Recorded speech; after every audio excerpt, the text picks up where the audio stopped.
Hello everyone on my YouTube. This is a StarCraft cast specifically for you guys, not streamed beforehand, and it is of the best of 7 finals from the most recent DreamHack, the Last Chance tournament, of which I was, very honored to cast the quarterfinals as well as one of the groups, but then actually didn't have any of the casts on the final day. Serral vs. Trap was apparently pretty good. So I kind of intentionally avoided spoiling myself by listening and watching it live so that I could have some genuine reactions on this channel, on this cast.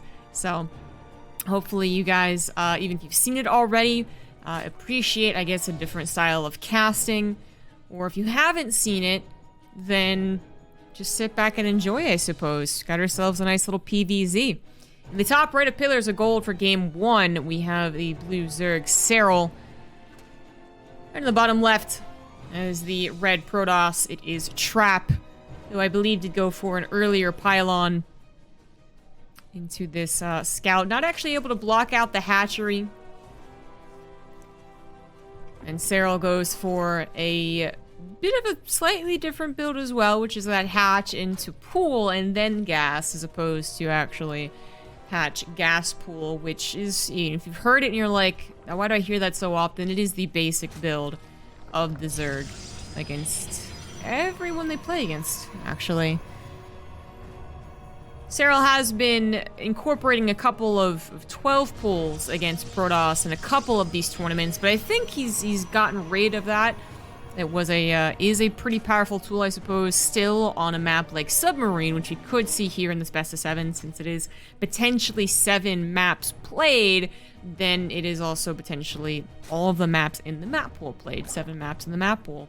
So Submarine could appear, and we've actually seen Submarine even appear in a best of 3 or best of 5 PVZ, believe it or not, despite its very short rush distance, which makes facing a Zerg as a Protoss player especially scary. It seems like Protoss players have, they dealt with the early game. That's not the biggest of deals anymore, and Submarine provides other things that actually do well for the Protoss side, like a bunch of chokes to use their force fields or their Colossus in to great effect. And I got a Stargate opener from Trap, who's been able to make it here somewhat off the back of a previous PVZ where he was down 2-0 against Solar, and then was able to bring it back to a 3-2. I was able to cast that, and that was quite enjoyable. I always feel bad because I feel like Solar sometimes, he's got so much that he could be doing in so many tournaments. I feel like he could be getting to the finals soon, just like is always a little bit short, same as this tournament. And B, it feels like he's kind of sometimes interrupting these other stories that are just, no offense, but like a little more interesting, right? So in that case, Trap has been the only Protoss for a while in this tournament.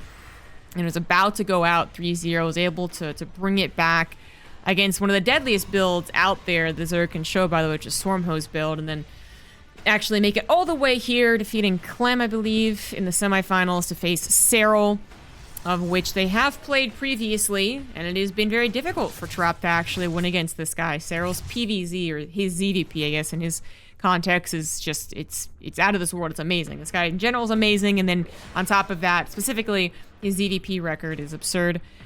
Do have a little bit of harassment finally getting started, as Trap has been looking for an opportunity to use 2 Adepts out on those front lines, but not really an open opportunity. Oracle goes for a Revelation on Creep Tumors, which isn't too common, but he does get both active Creep Tumors, so that, that's kind of worth it, especially if you do just predict that your opponent is so good that the Oracle can't do any damage. And something also to keep in mind for this best of 7 is that they are going to be playing on equally bad servers, or as close to it as possible. I believe going from west to central, so on and so forth. I think that actually is the order, by the way, too. But the only reason I bring it up is that you might not see some decisions because they're like, well, I probably can't do it anyway. So Trap has had a couple of games where his Oracle control doesn't look very good. And while I don't think he's ever reached the height of, like, Classics Oracle control, I do think he has damn good Oracle control. And if he doesn't want to try and even bother gliding that Oracle to kill a couple of drones on the Extractor, then I guess the Revelation is a little bit more of a simplistic use of the Oracle. It does still want to get scouting, however, and that still entails going into the mineral lines, which is what we see here. As Trap is also trying to get a scout on the third base. So a lot of the scouting, of course, you're looking for some of the main technology buildings. Do they have a roach warren or a baneling nest? Are they going to a faster layer? And then eventually, do they have a spire? But then some of it is also just how many drones do they have and how much gas is coming here. And the answer to that in this game is a decent amount of gas and not a lot of drones. That third hatch is looking a little bit bare, and then the natural is looking bare as well, which is just, you know, if Trap were to see both of these underdeveloped, he would absolutely know. But that's hard to do. So his natural, okay, he's going to scout the natural a little bit and be like, that's not a lot of drones. But he's already seen the roaches, which isn't necessarily a good thing to see as they literally move across the map. The Lings are also kind of set up to do something, but looks like they're going to try maybe just a misclick. Maybe they're going to try and catch those Adepts before they return home. The Adepts might still not return home. Serral going for what was a 44 drone Ling Ravager attack. You don't even have roach speed with this, despite having the lair. What you have with the lair is the queen drop, and here they are now, a bunch of queens coming forward thanks to those overlords, and they can spread creep as well, which is exactly what they do. Shield batters are trying to finish up here, and void rays are trying to tackle queens. You do not want to have happen. That void ray to the left was supposed to be on the right side, supporting at least a little bit better against the Lings and Roaches. And this one, while it is trying its best with the help of the shield batteries, is unfortunately not going to be enough. Shield batteries are going to go down. The rest of the ground armies are already fallen for Trap here as the sentries and probes also get taken out. And that Nexus is definitely a goner. Not much that Trap can do about defending it. I mean, he did get a little bit of a late scout on what was happening here. So a lot of his units were not in the best position. His shield batteries had to be slapped down in such a hurry that they were hit by one corrosive bile, multiple of them more. That's not ideal. And his units just, yeah, they flew in from different directions. And, you know, if he had had them all together with shield batteries calmly placed apart from each other, does he hold that? Perhaps. These are not very powerful units past a certain point. And Trap would have been on like 3 Void Rays, shield batteries, and just finishing a lot of his gateways and technology to have Archons as well, if Serral would have hit this 45 seconds later. As we can see now, Trap has all those things I just listed and is going to push Serral away. Serral not going to overstay his welcome. Happy to get that third base because it was also at the cost of a lot of units.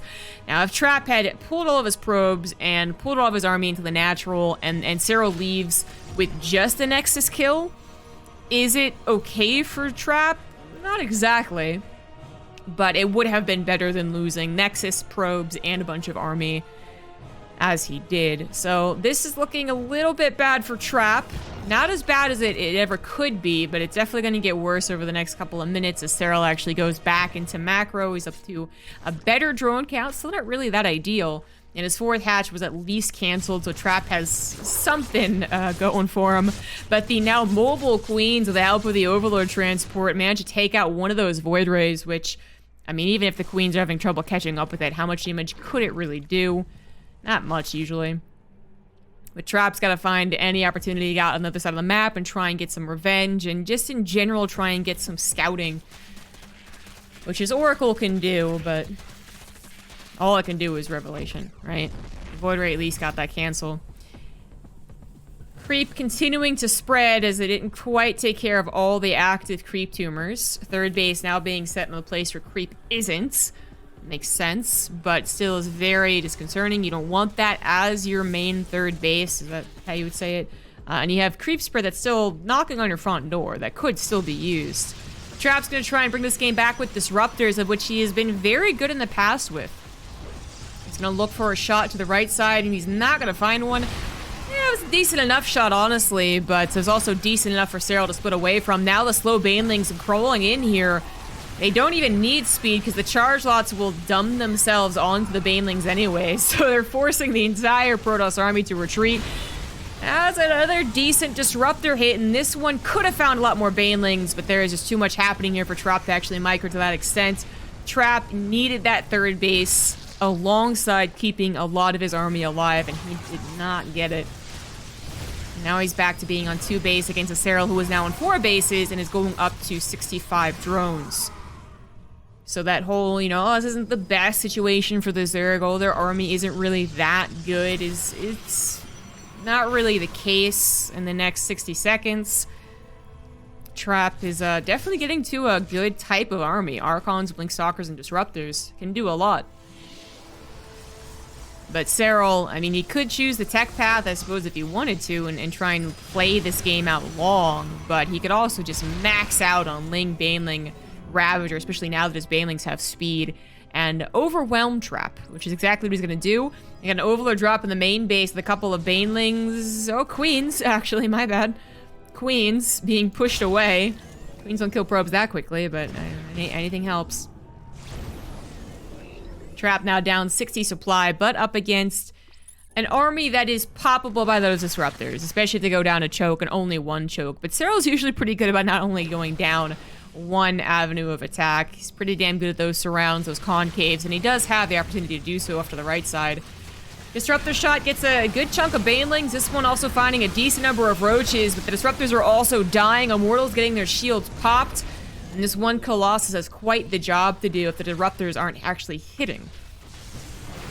Colossus don't kill any of these units that quickly. Well, they kill the Lings that quickly, but not the Banelings and not the Roach Ravager. Not quickly enough, as the Banelings actually do collide in. They're going to go after the Colossus now, but the overcharged shield battery might be able to save it. It is a temporary save. A War Prism also being thrown out to try and help the micro-ability of Trap's army, but he's already lost all the units that really been very good to micro, like the Archons and all the Disruptors. Down to 1 Disruptor, 1 Immortal, 1 Colossus, and not able to afford much more than that. Trap knows he's pretty dead, but I do believe that he's probably just like, well, it's an army that if one more like 2 good shots pop off, then I can get some momentum going. So that's why he's not tapping out. He needs Serral to mess up, though. You know, not come in from a concave and mess up his macro as well. And both those things are just extremely unlikely, but Trap is going to try and play this out to the best of his ability. Void Ray is going to go down. Disruptor is not going to find a single unit.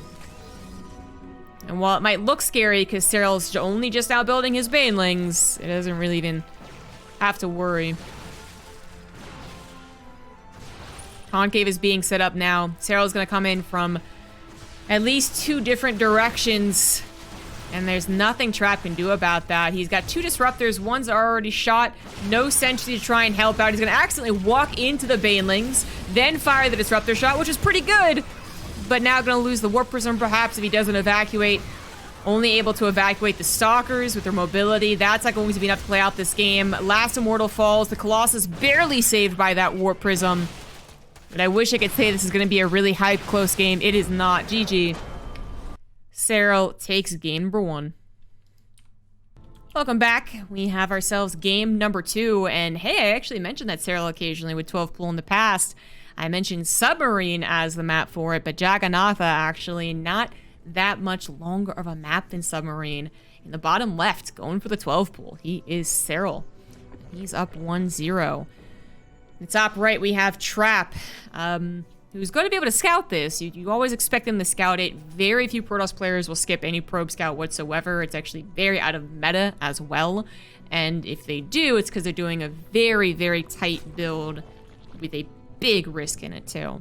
So yeah, Jagannatha, I mean, just upon first glance, it looked like a big map, but I feel like towards the end of its potential lifespan, as we reach the end of some of the seasons, I feel like people are finally understanding it's actually not that much larger. One of the things that I wanted to bring to casts was a more accurate description of the maps other than, well, it feels kind of large. You know, and people would say large and then mean rush distance and then say, you know, long and just mean size-wise, not rush distance. You know, like there wasn't a very good vocabulary for this. So I literally just wrote down the rush distances, which you can find on Wikipedia as well. And Light Shade and Submarine are 33 seconds from natural to natural, the worker. And Jagannatha is the closest to them with 35 seconds alongside Romanicide. So this also is important because Jagannatha has these little speed boosters that you can actually micro your units through to make it that short of a map. So Serral, not really having to micro too much here. He mostly goes to the middle of the map. But yeah, he's getting boosted by those speed zones. Trap knows it's on the way. He's trying his best to set up a wall, and he already has one, but it's an awfully awkward wall here. That's a lot of surface area on multiple buildings. More than you would like on the gateway. Serral bringing down 2 more lings is going to be able to get like a crescent moon concave. Made it sound pretty, right? On a gateway, but it is the second gateway. So as the first one pumps out another zealot, that is usually unideal for the Protoss. They want to be able to defend with a zealot and then chrono out that adept. It's something he had to do in this game. Serral got here not just quickly, but also with a decent number of lings. Now, Trap does a good job of microing with his probes as well to actually not lose more than a zealot, but even losing a zealot isn't ideal. More ideal would be, again, defending this with 1 zealot if you have to, saving that, plus getting the 2 adepts, and initiating a counterattack so that at least the Zerg player has to stop their droning and replace the lings that they just lost or are too slow to return home. And while those zealots probably shouldn't do a whole lot of damage with the queens being able to kite them, they take a hell of a long time to clean up, and obviously they would help against the lings trying to support the queens. So, just the zealot, as you can see, isn't really worth sending in there, but with the adepts, and Trap has actually made more than just the defensive amount of units of these gateways. He has made a couple more to at least scare Serral into making more lings. He will eventually be looking for an opportunity. Serral's taking this very seriously. It actually doesn't have an overlord over the natural to see the consistent or not production of the gateways.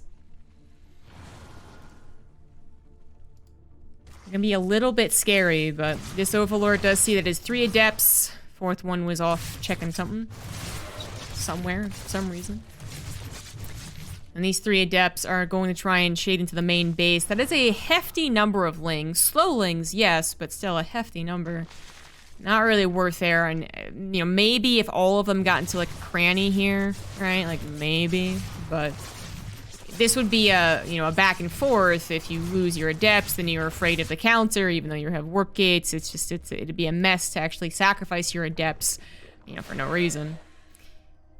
At least there is a big delay in the 3rd base, and with all the lings being made, a big delay on what could be a huge boost of drones. So Trap has actually managed to, just a second ago, was even on those workers, still down by 3, but still catching up, chronoing out the workers as well as that Oracle, which will be sent across the map to do some scouting. Let's see if it can actually get any damage, which it would like to do.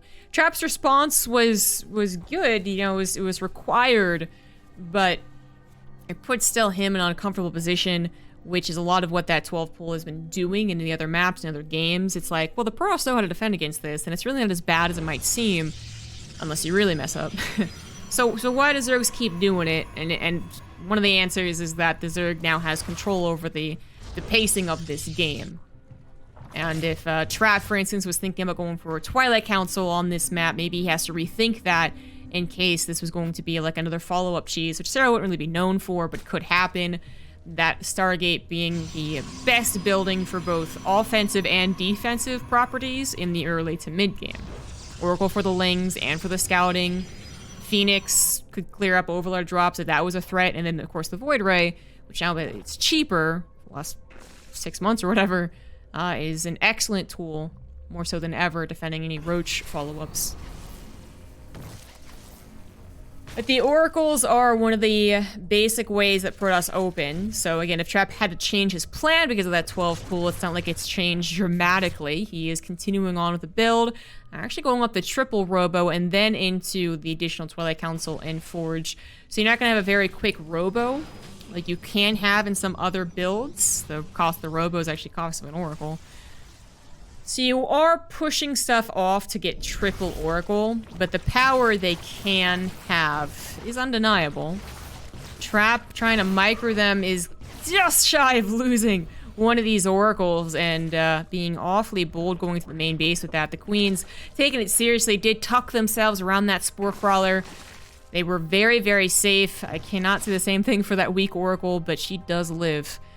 Blink is now on the way alongside +1 being chronoed out, so Trap Gonna go for potentially a move out with Blink Stalkers and +1 and only need a War Prism from the Robo in that case, where those other builds I was mentioning would maybe bust out a couple of Immortals as well if you could have got it faster. He's actually gonna do a move out a little bit, I think, just to kind of scare Serral.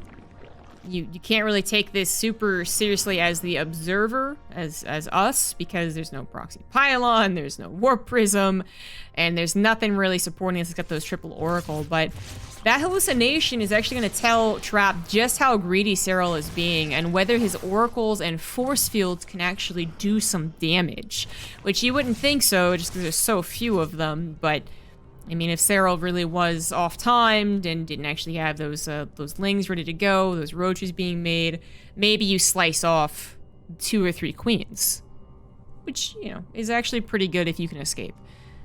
Now, Trap doesn't really press his luck here, does pull back. He wanted a little bit of like, oh shit, like, okay, we need to do something about this, and he got it. Serral did take it seriously, but Serral is moving into his 69 workers, 3 bases, pretty well here, and he's not going to a 4th because he is going for a more aggressive build.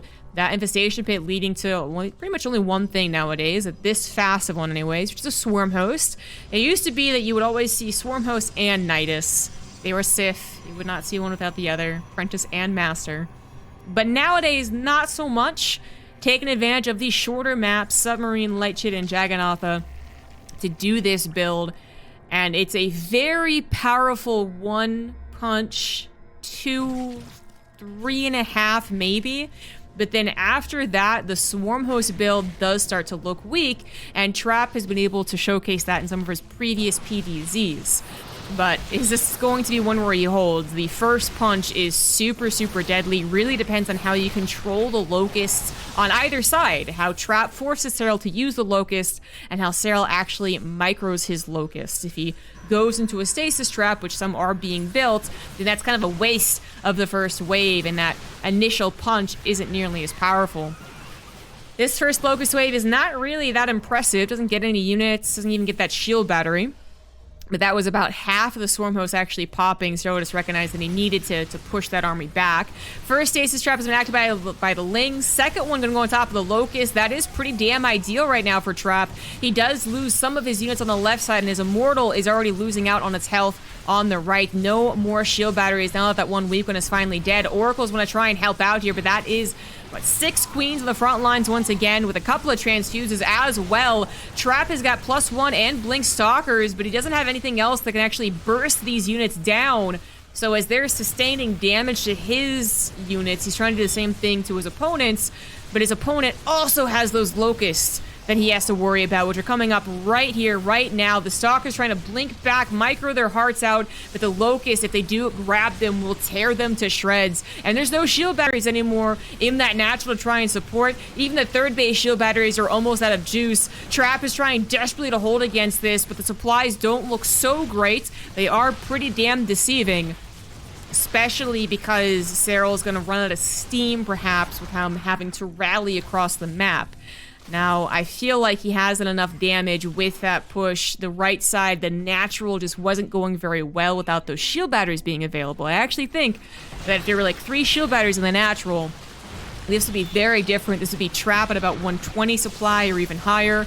And against a Swarm Host Roach army, 120 against the 160 that Serral's at right now is actually fine for the Protoss. They can make that work. But it is a little bit lower. And Serral has still found Trap split between 2 defenses. The natural actually now being focus fired is barely not going to go down. Holy crap, that's 3 health right there. If something sneezes on that, that is going down. That's all that Serral has to do is send a queen to it to kill it. Main base is being cleaned up, but Serral doing an excellent job of just making multiple fronts, which is where Trap's army isn't going to do so hot, right? I mean, it's going to be more difficult to micro the Stalkers if you're looking at 2 different screens to do so. Those Colossus aren't getting their beautiful splash damage done when they're being attacked on either side. They want to be able to use a choke together with all of these units together. Very Death Ball-y centric, and then you split them apart, it gets worse. You split them apart. If the Stalkers go against the Locusts, the Stalkers do just die. And in that case, well, the Stalkers went around because Trap, feeling a little bit desperate, hoping to force Serral back home, is actually initiating a counter, which doesn't feel that strong. There's three Colossus, a Disruptor that's not going to find anything, and a heck of a lot of +2 Stalkers now, but there's no force fields, and that could be the biggest problem here. Even a couple of force fields to buy time, might have been able to save 1 or 2 of these Colossus. As it is, all 3 of them go down. The Stalkers are the only thing left. The Disruptor not going to get that shot, and Trap has to tap out. Now down 2-0 against the GOAT himself. Game number 3 will be on Romanticide. In the bottom right, down 2 games. He is Trap. And in the top left, as the blue Zerg, we have Serral being awfully aggressive to start off this best-of-7 finals. First, it was a mid-game 44 drone attack with Queens being ferried by a couple of Overlords. Then it was a 12 pull into the Swarmhost Roach, which, you know, at the end of that game, he was getting into Hive and additional technology, but really is still quite dedicated. I know a lot of people think it's the most powerful thing that a Zerg player can bring out against a Protoss, and it certainly is one of the most powerful things. But it's not totally unbeatable. But it's a most frustrating thing, I think, to face against, not only because it does feel sometimes like it's super overpowered, but it also is one of those things where you feel like you mess up the first time, it's a slow death from there, you know? There's 2 really obnoxious things that can happen in StarCraft. One is you lose 1 battle and it's instantly GG. That never feels very good, but it happens. And another one is where the first battle didn't kill you, but wounded you so significantly that even if you play perfectly for the rest of the game, better than your opponent even, maybe, probably doesn't matter. And the Swarm Host can definitely feel like the latter. It's also like a demoralizing tactic, to be honest. I mean, if we're talking about like the mental warfare that haven't seen pro gamers, I'm not actually sure there's a viciousness to it, you know? It's definitely happening. They're thinking about what their opponent's weak to, what their race is weak to, what their race would do on this map, blah, blah, blah, blah. But I feel like it's not vicious. But then if you're thinking, oh, this Swarm Host build's really going to get in my opponent's head, like he's going to just be so angry if I win with it, I feel like that's a bit vicious. Anyways, this probe block did work on the natural hatchery, so Serral was forced to go to the 3rd, which Zergs have gotten very comfortable against.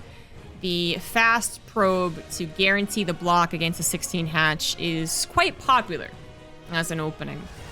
So you either get used to it or you spend your laddering days frustrated as hell in 33% of your matchups. Doesn't sound too fun. Romanticide also has the same rush distance as Jagannatha. No acceleration zones boosting you through the middle just a little bit, though, on a very different terrain setup. Whereas Jagannatha is very vertical. We got Romanticide, which is a bit more horizontal. It's got width. It's thick. And also has that high ground setup for the 3 bases that does lead into 1 funnel of a choke close enough to the bases. So that we consider this map to actually have some pretty damn good defensive qualities. Jagannatha, we saw it, right? Like, the ramps were a little bit farther away from the natural in the 3rd. There was 3 of them. 1 through what would be 4th, 1 through the other would be 4th or 3rd, whatever, and then 1 into the natural. So it's just, yeah, it's a lot of things to consider. Romanticide, not as much. So I wouldn't think we would see a repeat of the Swarm Host build on this map, but I do think that we might see some Zerg players just feel an eagerness to end the game early. In general, that seems to be the thought process of the Zerg hive mind, is that the late game versus Protoss is some bullshit. I mean, they don't like it. They don't want to play it. Protoss are like, well, it's not exactly easy to get to, but I guess it is kind of good. So the Zerg players are trying to end the games before that. Romanticide, with those offensive properties I was talking about, is one of those maps where it is forefront on your mind as a Zerg player. Like, oh my god, if you get to 3 bases, if you open up with a Stargate, they could get a 2nd Stargate, and then I don't break them, and then, oh my god, I gotta deal with it.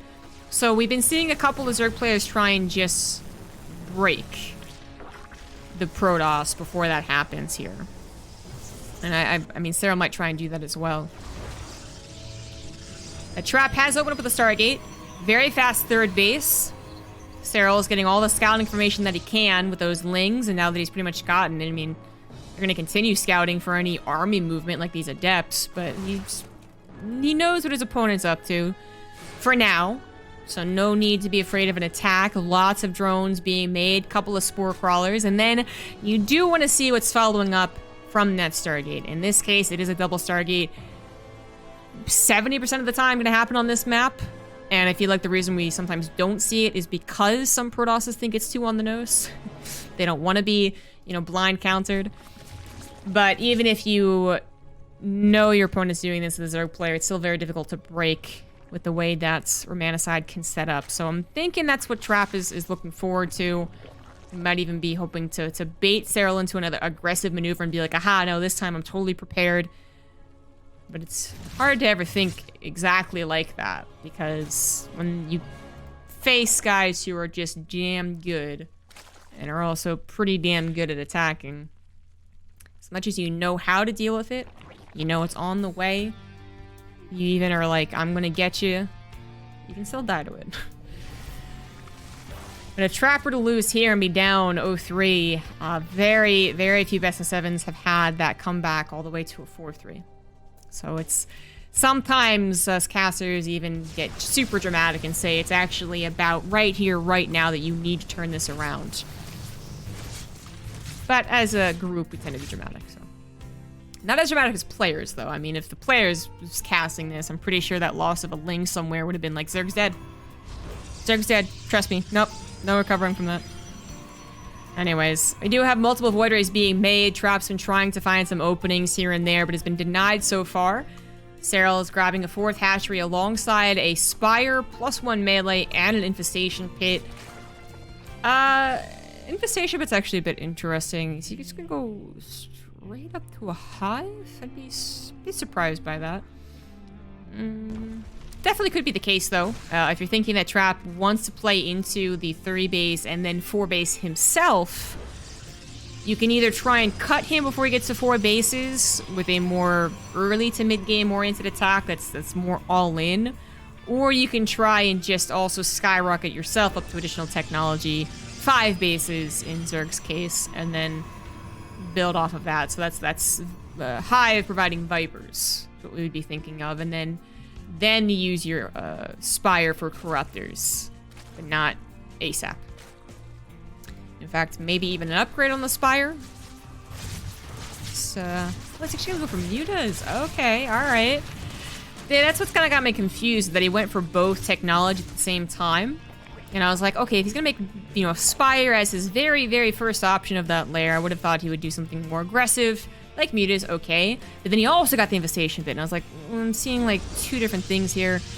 I still don't know about this plan. 5 Mutas is just enough to get some damage onto a probe line, and then potentially freak Trap out, so that he builds a couple of useless Phoenix, I suppose. And I guess he will be building cannons, but I feel like he'd be doing that anyways. He has scouted the Spire, so. Oracle's gonna get in and surprisingly live despite a bunch of queens trying to chase that one down. You got a little Void Ray, Archon, Zealot squad hitting at the front, and this is where 5 Mutas are not that helpful. Not as helpful as, would it be like 3 or 4 Corruptors? Well, that's not helpful anyways, but he's got enough queens, doesn't actually matter. Does not actually matter. And now 10 Corruptors are on the way. The Mutas unfortunately find cannon, so they have been completely useless. The queens are still working by themselves to try and tackle not just the Void Rays, but also the charged out Archons. And I'm thinking the 5 Mutas would have been better off as however many roaches that would have been. Now it might be too late, so Trap actually very effectively opening up Romanticide to bring this series back, because I think he's actually just won. He has indeed. Trap not going to go down to the scary 3-0, but at least put a point on the board by game 3. And now we're off to game 4. Game number 4 is going to be on Lightshade, one of the other shortest maps in the map pool. In the bottom right, we have the blue Zerg Serral. And in the top left, he's the red Protoss Trap. And I'm very happy to put a point on the board for him here, as it really is very difficult to bring yourself back from a 3-0 deficit. It's just easy enough to look up the amount of people who have done it in a best of 7 grand finals, I suppose, specifically as well. But I think you could even broaden that to any best of 7, even amongst, like, you know, platinum players facing each other. I think it'd still be very unlikely. Although perhaps more likely. Maybe it's less likely or more likely the worse you are at the game. I actually don't know. Less likely. More likely. It's more likely to happen the worse you are at the game. That's my final answer. I'm going with that one. Anyways, it doesn't actually matter too much. Serral not going to just smooth his way over into a third hatch with the drone. He's actually going to go for a pool first. And then try and take the hatchery, but Trap kind of onto his tricks a little bit. Just checked the third and then went back to the natural.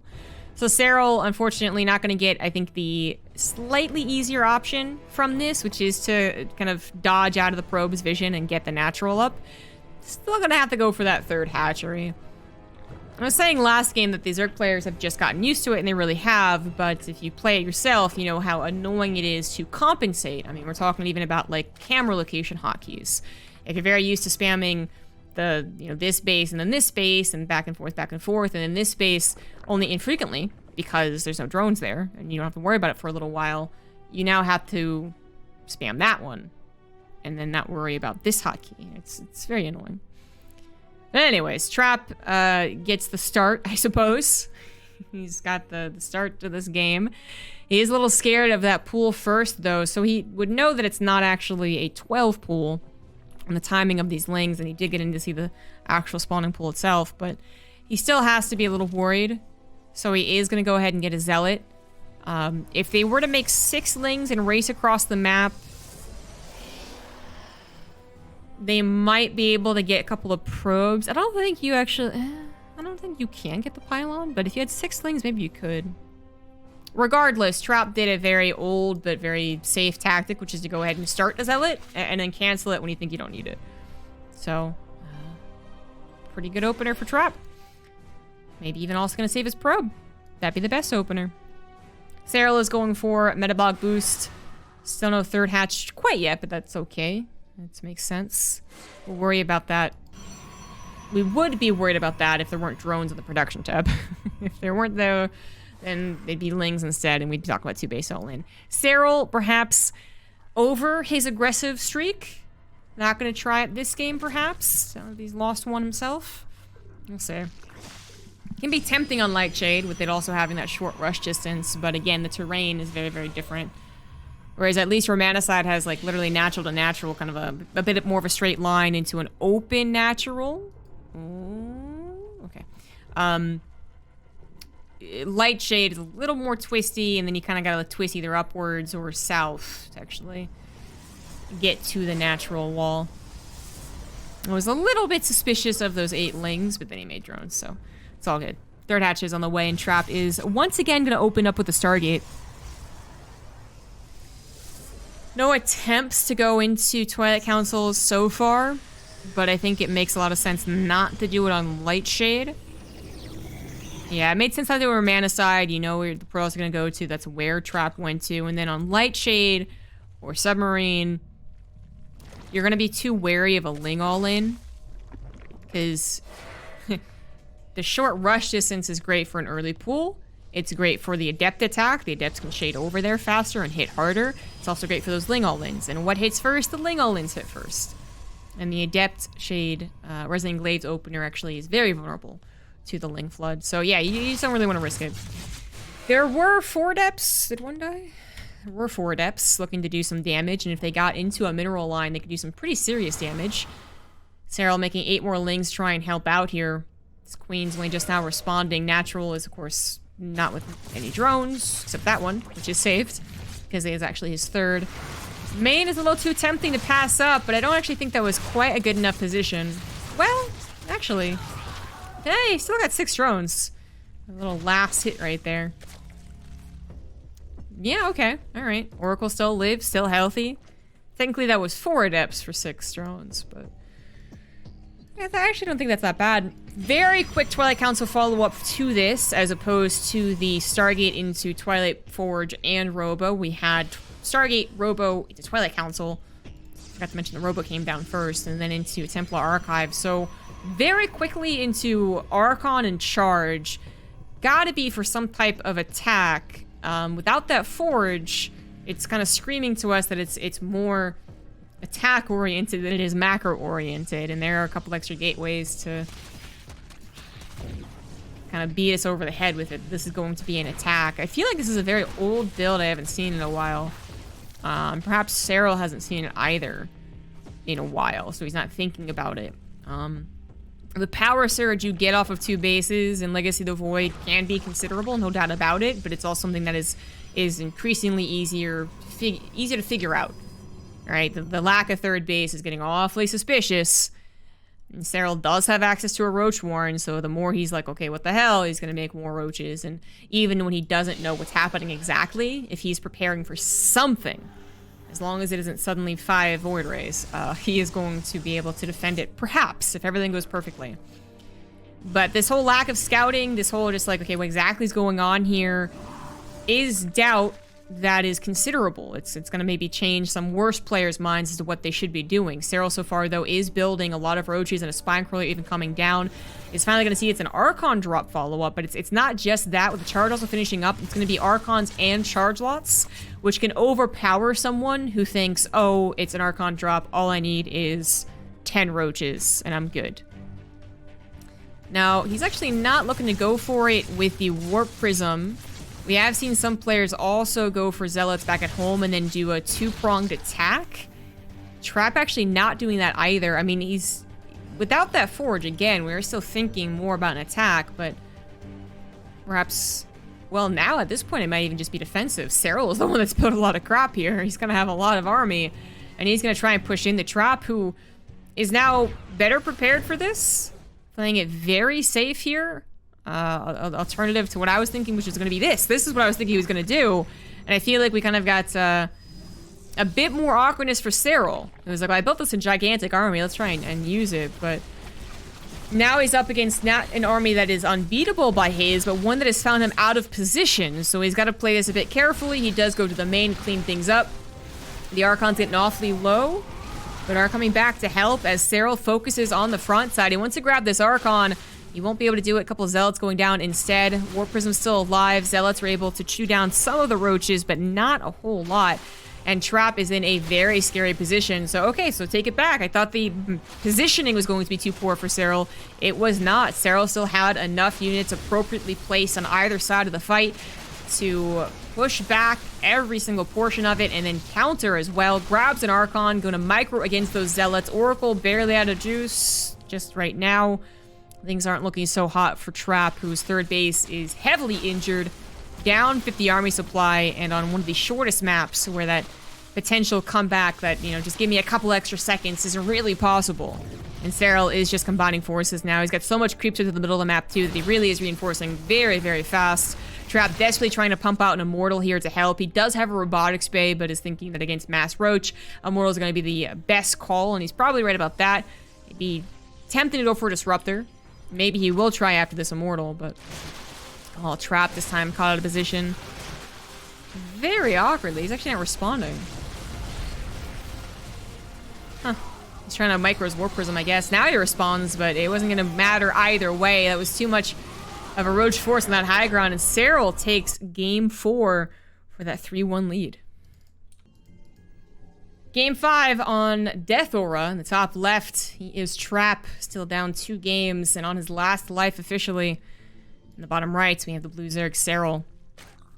And it was kind of a weird thing that happened in that game, you know? I mean, the same time that I was focusing on Trap's lack of upgrades and his later 3rd base, Serral wasn't getting to a 4th base or even getting his own upgrade.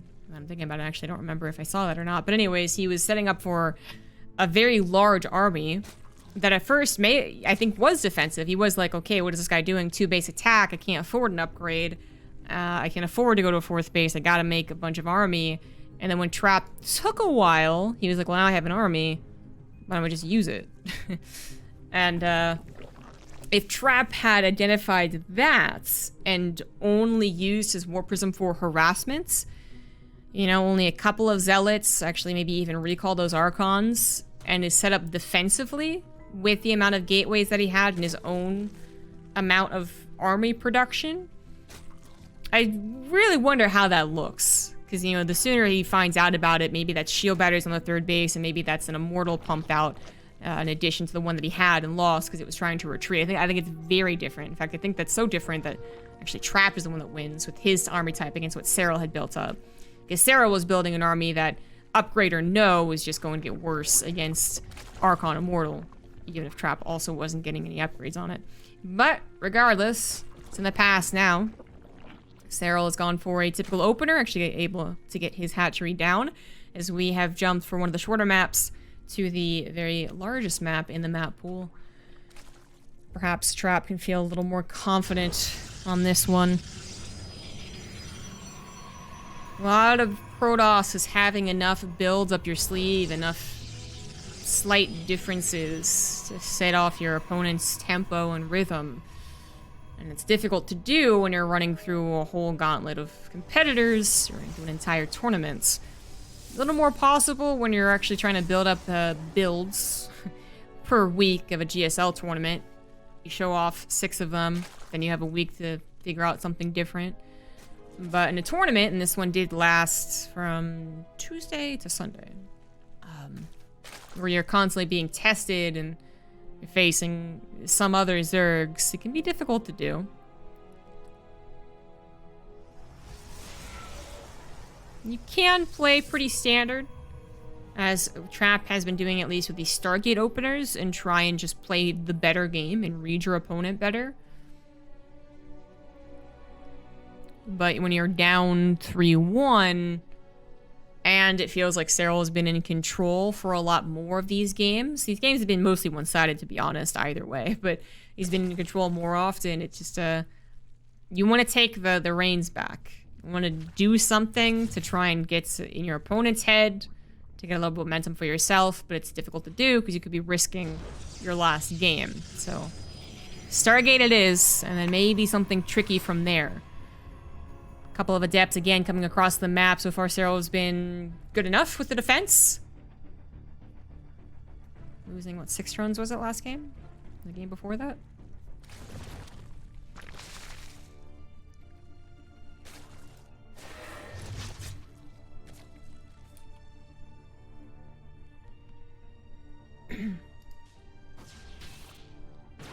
Void Ray is going to be the first unit out of that Stargate.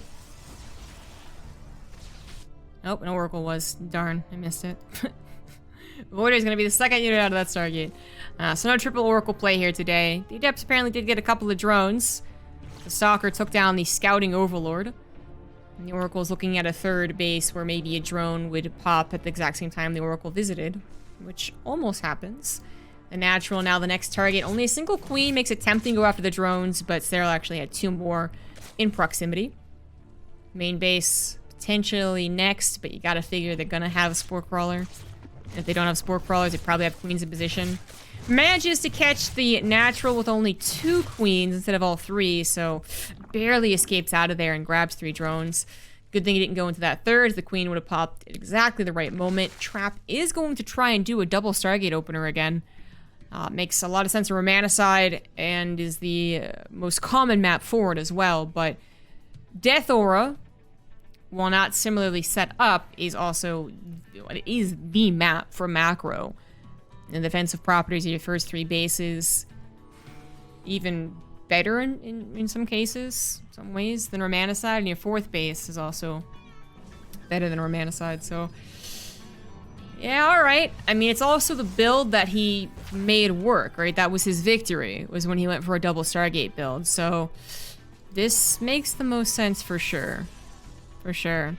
And I think he's also kind of hoping that Serral not only was, you know, one time he did something incorrect, it didn't really work out, I got away with it. I think he's kind of hoping that Serral, like many other Zergs, are frustrated with this build. And he's going to make a decision that he'll regret, such as making 5 Mutas, which I can't imagine Serral was like, yeah, that was still the right call. Maybe he does. He's got a bigger brain than I do, but didn't look like it. Didn't feel that way. 5 Mutas just running into a cannon is not exactly great. But anyways. Voider's on the way, Twilight Council and Forge. The Zergs do have to be wary of a, like, 5-6 Void Ray attack on their 4th base. Maybe even less, honestly.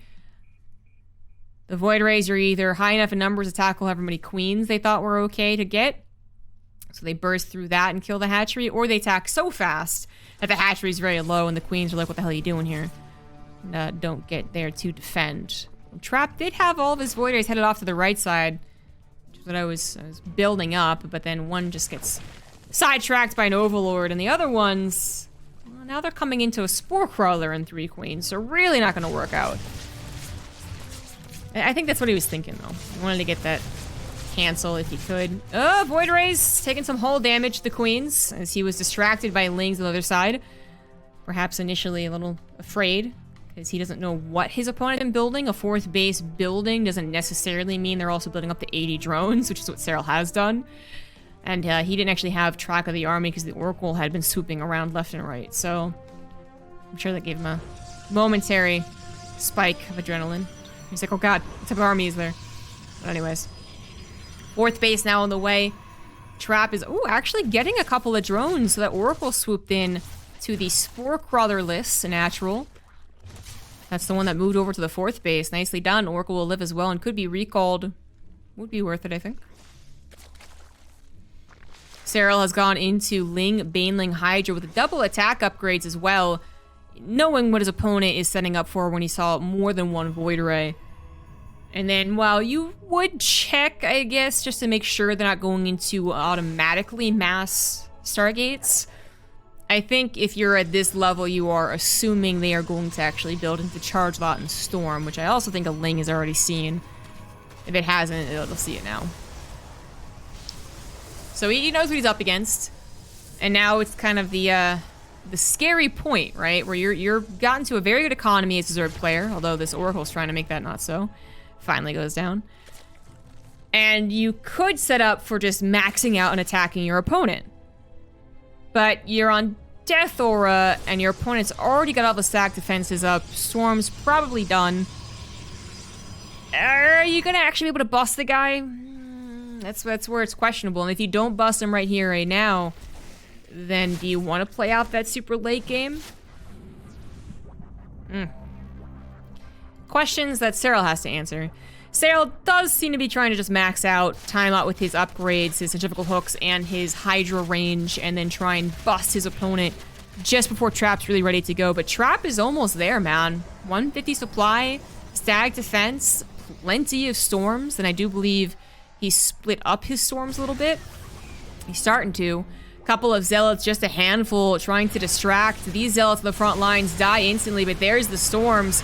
Serral's still going to try and push forward. He's got 2 waves of Banelings, and trying to micro them against these storms is really difficult when they're going into one choke. He can't get his surrounds or his concaves on Death Aura as much as he would like, and this is, so far isn't going too hot. High Templars, now a little vulnerable, are going to be forcing over for the Archons, but there's so little left over after all that the Archons actually will live and will be helpful later on anyways. Shield overcharge has already been used, so that is the only thing missing here from Trap's defense. The cannons are still alive, his Void Rays lived, and he should have a round of reinforcement soon if he needs them. Looks like the Zealots are cleaned up very, very quickly, nothing on that front, but had to draw over his High Templars, instantly replaces them, now setting up for more Zealots, and also setting up into the transition for that late game, and that's something that Serral is preparing for as well. He's got an Infestation Pit on the way, but probably doesn't really want to face. This attack is going to be hitting with +2 missile over this time around, and maybe the storms won't land as perfectly, especially as Trap actually went outside the choke. That would have been a disaster. Pulls back, though, into the safety of his fourth base. Gets a couple of storms down. More Zealot harassment on the right side is actually going to be affected this time around by the looks of it. A Trap is busy defending on this side. The Banelings have mostly been expired, although a couple more helping out against the Zealots. Void Rays cannot take on those Hydras alone, but they still have the support of Zealots and an Archon and Immortal. A couple of storms coming in here as well, and Serral is not going to be able to bust Trap. At the same time, Serral is going to lose his 5th base, or close to it. I think that with only Queens defending, even if they did have a bunch of transfuses, it would not have been good enough. That does actually fall. And the Zealots just escape. Queens can't chase after that. Serral needs that 5th base to actually fully utilize his 80 workers at this point, right? He's got to be oversaturated somewhere. A little bit, anyways. Okay. I was technically correct. It's the best type of correct, but he really wants to continue expanding and taking over the map, and at least having the safety of saying, well, at least I have this humongous bank and I can fall back to it. When this late game comes, the late game's already here. Trap has been able to hold on to a couple of key units long enough to put the rest of his resources into carriers, 3 of them at a time. The only thing that's missing is continued upgrades, but at least he does have that +1 flyer, which is very good. And in this case, actually, Serral doesn't quite have yet the +1 carapace, so they would have been really, really good. But it looks like by the time they fight again, Serral will indeed have the carapace. Now, Dark showed us a different way of playing late game versus Protoss. And I'm not sure has really been taken up by other Zergs yet. And I think it's also very, you know, context-based as well. But he did show Hydra Lurker with Microbial Shroud, you guys. Actually, Microbial Shroud. And it worked. It was against Showtime, I think, was it? I cast, I don't remember it, but I think it's what it was. And it worked. I don't know if Serral is going to actually try the same thing. He's just going to try and get a concave, but I'm afraid that the amount of Hydra is not going to be good enough. The Baneling's rolling in a bit too late. He's already been hit by like 6 storms. They will at least force the Archons to morph, but while the Hydras were taking down some of the Interceptors, they weren't actually taking down any of these capital ships, and the High Templars did their job before turning into those Archons, so that is still a gain there for Trap. Good block. Attempt to warp in a force field as well, but good block to save his probes from those +1 Banelings. So I'll actually never added on those +2 melee, and I guess he won't from here on out. But what is he gonna add on? He does have a Hive. He actually adds on Infestors. Doesn't have Patching Glands. So they're not gonna pop with any really useful spell. And even if they did, I don't think a fungal would be too worth it with the way that Serral has been playing these fights. And I did just talk up Microbial Shroud. I think that was a very defensive fight that isn't being replicated right here. So I'm actually not sure Microbial Shroud would be the best, but it is useful in these situations. If you are actually facing Carriers armies with Hydras, that's where Microbial Shroud is supposed to work out.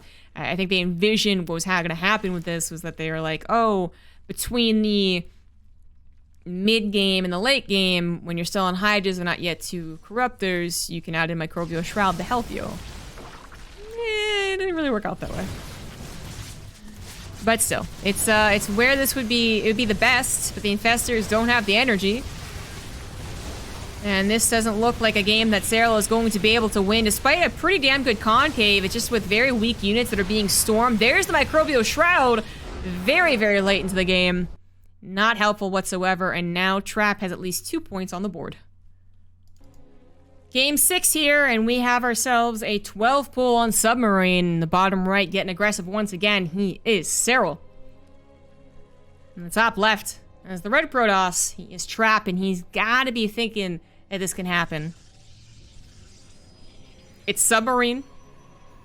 Serral still has a point to, quote-unquote, give away.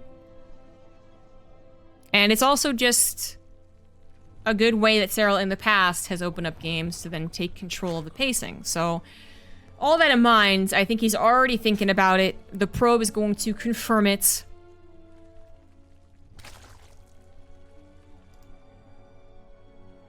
And let's see if Serral can actually get something done in terms of throwing Trap off his game.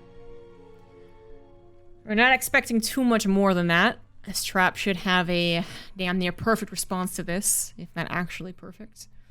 That's what we expect from this level of play, but it's not always the case. Second gateway does come down. And the sub-next core, as soon as the other gateway finishes, is going to give you the rest of the wall. And you chrono out the Zealot, you dance the Zealot with the Lings. If you're afraid of them continuing to make Lings, then you might also want to invest into a second Zealot. The reason he did it, that's one game, and then also that other game he did the 12 pool, had to face the 12 pool, is also the game where he had a very awkward wall. And I've already forgotten what map that was. You guys probably remember. This case is actually the wall you would want, which is that all of your very healthy buildings are actually protecting each other on the front lines.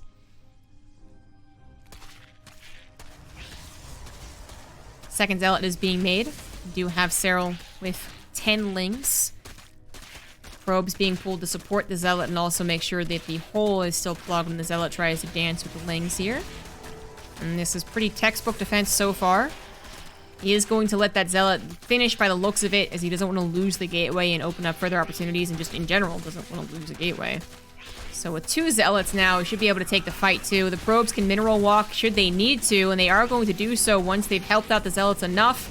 So all 4 probes are going to be saved, and the Zealot here is going to survive as well. Very strong defense there. If you're having trouble against 12 pull on this map, perhaps revisit this replay, as the replay pack is available to the public. Trap, has to push off his technology to do this, but Serral has pushed off his drones to do this, his third hatch to do this, so he will eventually be adding on a gas, and probably a Stargate. When I was talking about the last time we saw 12 pull, the Stargate is just the safest option. If they are going to follow up with the 2-base all-in, which is actually what Serral is going to do, then the Oracle will help you. Or if they're going to follow up with Roaches, which is not this level of cheese, but it could happen, the Void is going to help you. Actually, not going to be a Ling follow-up. He doesn't have speed. My bad. I saw a lot of Lings and I panicked, but no, we're good. We're good. He's only just now adding on a gas, so just enough Lings to handle the counter with the 2 gateways, and Serral should be getting into that third. It's a nice number of Lings, but he also needed a nice number of Lings. Gets us around on the Adept. This one looking for that third drone kill to make it a bit more worth it. Is going to find it. Or Zealot's just out here chilling. I'll help somehow. Trap actually playing a little bit scary by not going for that Stargate, but with all the scouting he just got done with the Adepts, if they had seen Ling speed finish and 30 Lings bust out, okay, you'd panic. You would. But it's not what it saw. It still saw slow Lings. It actually saw the making of the Gas Geyser, in fact. And as such, the Twilight Council Resonant Glaze build is going to be totally fine. So Serral's going to get a full scout on this, and he's going to know what it is as well. But because of the situation, this is really going to... It's going to be uncomfortable for Serral. He's supposed to be a little more in charge here, hoping to make Trap scared, and yeah, maybe go for a Stargate instead of something aggressive like Resonant Glaze. And now that he has seen Resonant Glaze, it's now Trap who's going to have control, and it's going to force Serral to respond to him. Serral, Zerg players in general against the 4-gate Resonant Glaze go up to about, what, 41, 42 drones, is it? And then build a decent number of Lings with a handful of Roaches, maybe a Spine Crawl that's fallen out a little bit more out of fashion, however. Perhaps only reserved for the 5 or 6 gateway edition of this build. And then try and just track the Adepts. But since Serral started off the game so awkwardly, I would say more awkwardly up to a certain point than his opponent, and this is that point. This is still when it's very awkward for Serral. He doesn't get up to that many drones. He doesn't have Ling speed immediately to set upon the warping in Adepts.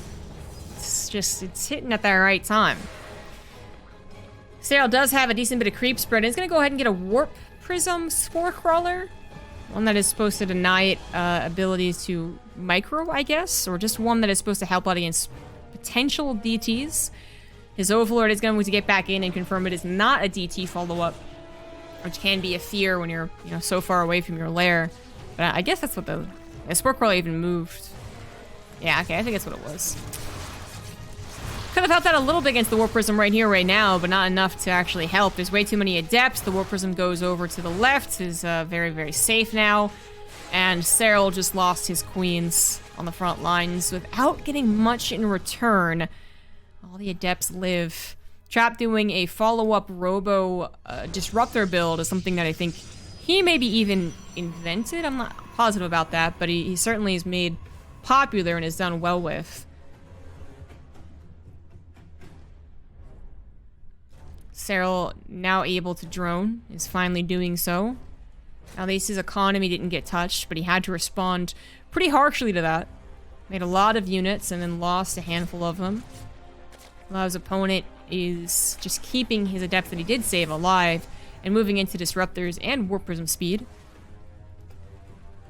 There's a couple of Adepts to try and get some damage done off to the left, sneak on into that third base. Warp Prism doing the job of just not only doing more harassment, but also scouting, seeing if those Roaches and Ravagers actually walk across the very, very short map, of which he would then be waiting with a Disruptor to shoot perfectly. Yeah, Adepts are not going to get very much. A single drone went down there. Serral is very on point about responding. Probably predicted it. Trap's got a third base on the way, as well as a bunch more gateways. He doesn't need an upgrade so much with Disruptors, but now that he's going into Colossus, I would expect an upgrade of Forge to be slapped down, as well as Blink to be started up. It looks like he has been warping in more depths and now warping in sentries, however, fearful of an attack, perhaps. Very spread out as well against any Baneling potential on the third base. Warp Prism is getting that scout, is trying to get some damage done, but the Disruptors, too close to the actual attacking units, have to pick up and cancel the Novas. It'd be such a different unit. It'd be such a more powerful opening if Disruptors weren't canceled and they got picked up. Imagine that. Imagine if that was the thing. Damn. Actually going to hit before he has any, like, he's got a third base, but he's not actually been building probes. So Trap is going to hit without upgrades, without Blink, but still with a hell of a lot of adepts, a handful of stalkers that still do well enough against the roaches, and 2 disruptors and a colossus to control these chokes and perhaps get some really fantastic hits. This happened faster than I think Serral was expecting, faster than I was expecting. He's not quite ready to go.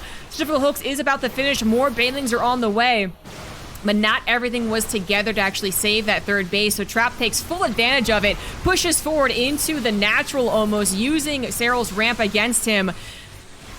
Tries to get a fantastic disruptor shot, got a decent one. Adept starting to get low to some of these Baneling shots, but most, if not all, of the Banelings are now gone. There's a very good disruptor shot on top of the Ravagers.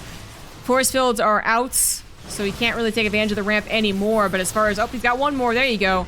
As far as just the sheer size of the armies, Serral did not have a good enough one. GG, Trap takes it to Game 7. The last game of the series on Oxide. In the bottom left, as the blue Zerg, he is Serral. In the top right, as the red Protoss, he's Trap. Said it before, I'll say it again. Some of these games are kind of one-sided. You kind of know who's going to win based off of the first 5 minutes. But in certain ways, they're kind of roller coastery, you know? Who's reading into who's maneuvering. Serral not able to dominate against a Protoss, though, in the grand finals is actually the shocker here. You know, Trap was able to stop being 3-0'd, so him bringing it back to 1 game, 2 games, 3 games isn't the most surprising if you watch the entire Best of 7 unfold. Just in general, Serral having trouble being sent to the last game against anyone besides, you know, Stats back in 2018 is shocking. It's not supposed to happen. Many people would have tuned in to Serral at 2-0 and probably been like, yep, guess it's done. Serral is a goat. All right, then. But Trap, one of the things he's been able to do more so than any other Protoss, the reason why we keep seeing him more so than any other Protoss, is actually survive. You know, I don't know if exactly he's flourishing, but he is surviving. Able to come back from an 0-2 deficit or even an 0-3 deficit. Not that this happened here, but I feel like he could have if it did. And to take it to Game 7, despite also being up at like 5 in the morning in Korea, by the way. So he just has the, he's got the right stuff here for Protoss right now, and he is the Protoss savior for now anyways. We'll see who else comes up again. And it's not like Stats and Zest are doing super poorly, but Trap is the one that's consistently able to actually show himself in the round of 8, round of 4, and into the finals.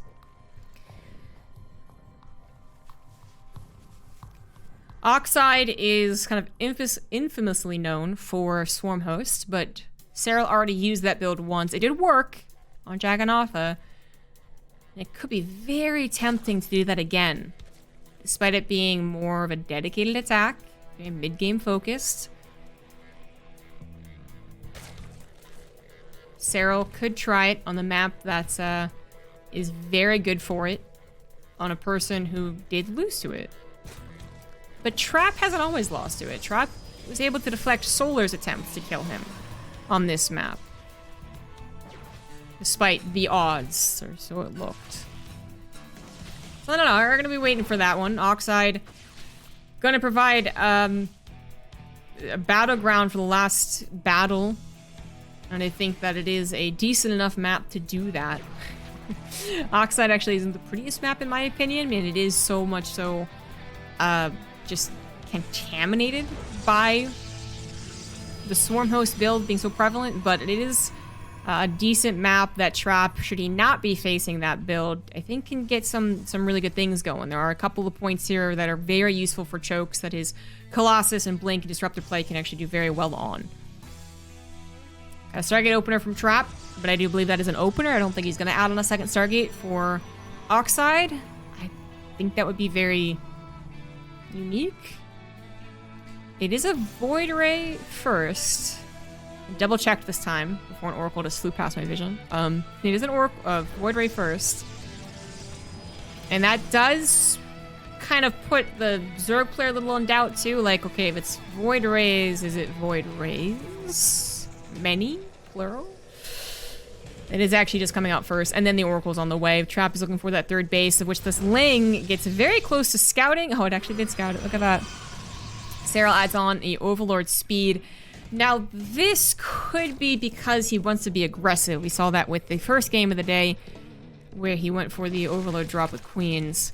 So, could be that. Could be scouting. Could just be to save his Overlords. But it's pretty quick. So it is an investment of the Zerg player to get that back quickly. It is a second Stargate. I was not expecting this at all from Oxide. But I guess... is it a deterrent to the Swarm Host build? Perhaps. Serral isn't going to be headed that direction as of yet anyways. He's still got to figure out if his opponent's actually going for a second Stargate or not. Of which, since his Overlords are taken out, the Overlord speed is really the only thing that's going to help him see that. Oracle swoops in, checks for a lair, sees it, escapes. And here comes that Overlord now. And we might see something pivot immediately off of that Overlord scout for Serral. Trap now on a couple extra gateways. Actually, it's not added on technology yet. No Twilight Council and Forge. Double Chrono Void Rays. There you go. Now there's the Forge and Twilight Council. Void Ray will help take care of this Overlord. As the Oracle tries to swoop into a hopefully vulnerable natural. It is definitely not. And then checks out the third. There are also two Queens. The Oracle getting a little bit low. Still wants to be able to support and help out with some scouting. Gets an active Cube Tumor. There you go. Very helpful Oracle. And Serral didn't actually do anything extreme upon that scout. He got up his gases before then. He's continuing to drone as well. And a fourth base seems to be in mind. There it is. And a Hydralisk Den. There you go. Hydralisk Den, Baneling Nest. Not going to play around with roaches against someone who has 5-6 Void Rays. And we got ourselves a bit more of a macro game. A bit more. Now, Oxide isn't a map like Death Ore where you have the easiest setup to defend both a third and a fourth base. Your setup on the third is pretty good. The idea being that you have this one choke to worry about, and then this one has rocks covering it. The Zerg players can tear that down and then come in from two different angles, however, and that's still scarier than the Death Ore game, where it just seems very apparent that the bus wasn't going to work, that Serral was not going to be able to stop Trap's late game focus. So maybe Serral could actually try and bust him on Oxide. Maybe it works. Oracle finds a vulnerable main, surprisingly. Spork Brawler was slightly... It was more Warp Prism positioned than Oracle positioned. Trap already up to all 6 gases, moving on very quickly to that Storm. Getting all the things that we would have seen on that Death Ore game on a third base. Now, here's the biggest difference, for sure, is that the Death Ore game was 4th base, right? That was the 4th base of Trap. Serral couldn't break up the ramp against those storms, eventually had to tap out. Oxide's 3rd might be decent enough. It's 4th. Starts to get a little more questionable than that. It does have some chokes on its side, but again, you got 1, 2, then maybe a 3rd one as well. And then you could also break down these rocks again and have 4 different angles of attack. It's concerning. A lot of the defense of the Protoss on this base has to do with having a decent amount of attack defense ready to go. And then being aware of what directions are being used with what army, right? Like if the Banelings are over here and the Hydras are over here, you want to know that. Personally, I find it extremely difficult to hold, but I'm not nearly as good as Trap. He's going to try and do so. Revelation on a beastly number of queens. The hell? That's his defense against the early Void Ray shenanigans, so maybe they'll come across the map later. Who knows? Wouldn't mind it, actually, if you can push the creep more. Yeah. Serral perhaps starting to get prepared for the attack. He's already got range, now getting that speed. He reversed the order on the Death Aura game. I wonder if that's intentional. Baneling's speed is finished. +1 missile is here. There's the attack. It could all come down to this. Here comes the queens as well with that creep spread also being supported by an overlord spread in that creep. But Trap has done what I mentioned, which is get a lot of stack defense and then trying to determine exactly what avenue is being used. Most of the bangs are on the right side. He wants to hit those and actually kind of reaches for them a little bit with that storm. He's able to injure quite a few. The queens actually quite tanky on the front lines, have that going for them, but they don't, they can't split. They can get picked off very easily, and they also might interrupt the actual micro of the Hydras and Banelings, so you gotta be careful as a Zerg player. Now Sarah's gonna move in mostly on that right side. The queens take the left, but they're not exactly the most fearsome thing, so you can mostly ignore them and focus on the right side. Currently the Void Rays are gonna have to retreat all the way back to a shield battery and the cannons. The storms have now been spent. Is there enough left over from the Zerg player to actually push through, however, as Trap reinforces with more zealots? I don't think it's going to be enough for Serral. He's actually pulling back. He's got one more chance to actually make this type of attack work, and if it doesn't, then he is going to have to face late game Protoss in a pretty bad position, and that's pretty much just the end of the series. Trap winning a best of 7 finals against Serral would be quite the feat, but it looks like that might just happen. I really think the queens were almost, they end up being kind of almost comically bad when they're trying to be their own fighting force, even if they were on creep, to be honest. But the fact they were off creep meant that the Voiders didn't have to really be concerned about them, and the fact that they're queens, they don't have a lot of DPS, and certainly not bursty DPS, means that the cannons don't really worry about them. And Serral was trying to get a concave of some type. It wasn't quite good enough. Here's that second chance I was talking about. This has to work. Otherwise, Serral's going to be facing carriers while he's still on a suboptimal army composition. Zealots from the backside catching the Hydras for the most part. The Banelings now trying to respond there are not responding to the storms. The High Templar is still alive, ready to slap down one or two more. Forceful's actually coming down first and foremost as the High Templars very patiently just run away from the Banelings, knowing that they could. The Hydra is forced to retreat before the storms come in, and so far Trap has played an excellent defense. 6 probes go down to a couple of Banelings, but that was not what Serral was looking for. And now Serral has to work against carriers as well as all those storms that have been safeguarding Trap's army. Serral's not going to give up on this yet. He's going to add on Infestation Pit. He has a 5th base about to finish, 83 workers as well. But he's not exactly set up to deal with this type of army. Trying to find the carriers, perhaps. Not able to do so. Take down the interceptors before anything else supports is decent enough. Only coming in from really one angle makes these storms absolutely perfect. 3 of them getting all of those Banelings, and the Zealot reinforcements will do the trick for the rest of it. A couple of storms on the left side as well, catching the Hydra retreat, and Serral GG, well played. Trap takes the 4-3 and wins the DreamHack Last Chance tournament. I mean, all of these guys were already going to the global finals, the Katowice events, but just the result itself to 4-3 Serral in the finals of a premier event is a wonderful achievement for anyone, an extra wonderful achievement for a Protoss player, and an extra one for Trap, who had previously really struggled against Serral. Fantastic result for this guy, and I'm looking forward to seeing both of them once again in Katowice in about a month. Thanks for watching, guys. Hope you enjoyed the commentary. Please subscribe to the channel. Down below, there's a little button there. And I'll see you guys later on YouTube as well as on Twitch. Bye.